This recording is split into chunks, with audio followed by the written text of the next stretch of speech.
वज़ीर ख़ारजा एस जयशंकर आज 3 मुल्कों के दौरे पर रवाना हो रहे हैं। 24 से 29 नवंबर तक वज़ीर ख़ारजा बहरीन, यूएई और सेशल्स के दौरे पर रहेंगे।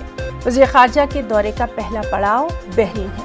बहैसियत वज़ीर ख़ारजा एस जयशंकर का ये पहला बहरीन दौरा है। वज़ीर ख़ारजा बहरीन की आला क़यादत से 2 तरफ़ा बातचीत करेंगे।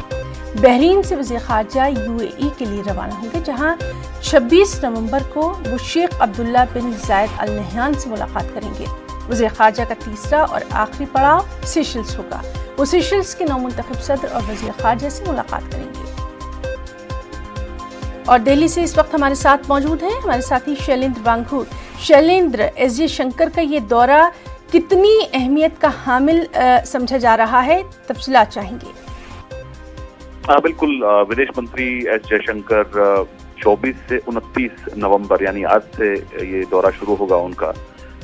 ये 3 देशों के दौरे पर विदेश मंत्री जा रहे हैं, जिसमें जैसे आपने बताया बहरीन, यूएई और सेशल्स का ये दौरा करेंगे।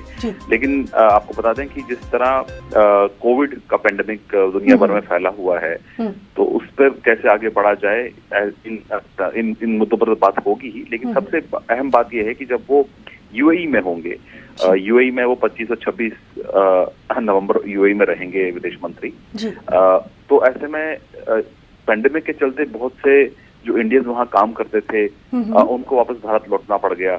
हमने देखा है कि बहुत से लोग जो यूएई में सबसे ज्यादा जो इंडियन वर्कर्स हैं वहाँ पे काम करते हैं, बिल्कुल 25 लाख से भी ज्यादा। तो ऐसे में कोविड के चलते बहुत से लोगों को देश लौटना पड़ा। नौकरी के अभाव में भी ऐसी खबरें थी कि नौकरी के चलते भी, और वहाँ पर जिस तरह के हालात थे जिसके बाद उनको घर लौटना पड़ा। तो ऐसे में कोविड जब हालात जब ठीक होंगे तो वो वापस वहां पर जाकर कामकाज कैसे कर सकते हैं, तो उसके लिए रास्ते तलाशे जाएंगे। इस बैठक के दौरान जो उनकी मुलाकात वहां पर होगी अपने काउंटर पार्ट से भी, और जो वहां की लीडरशिप से जब उनकी मुलाकात होगी, तो जो करीब 3.5 लाख के आसपास जो 30 लाख के आसपास जो वहाँ पे वर्कर्स हैं, उनको कैसे वहां पे वापस जॉब दिलवाई जाए या वहां पर कैसे वापस काम कर सकते हैं, इसके लिए रास्ते तलाशे जाएंगे। और वहीं इसके बाद उनका आखिरी जो आगे का जो डेस्टिनेशन है वो सेशल्स का है, जहां पर ट्रेड के साथ साथ जो अन्य मुद्दे हैं दोनों देशों के बीच में, उस पर बातचीत होगी। जी शैलेंद्र वांगू, बहुत बहुत शुक्रिया आपका अदा करना चाहेंगे तमाम तर तफसीली जानकारी के लिए। लगातार इस बेहद अहम खबर पर हमारी नज़र बनी रहेगी।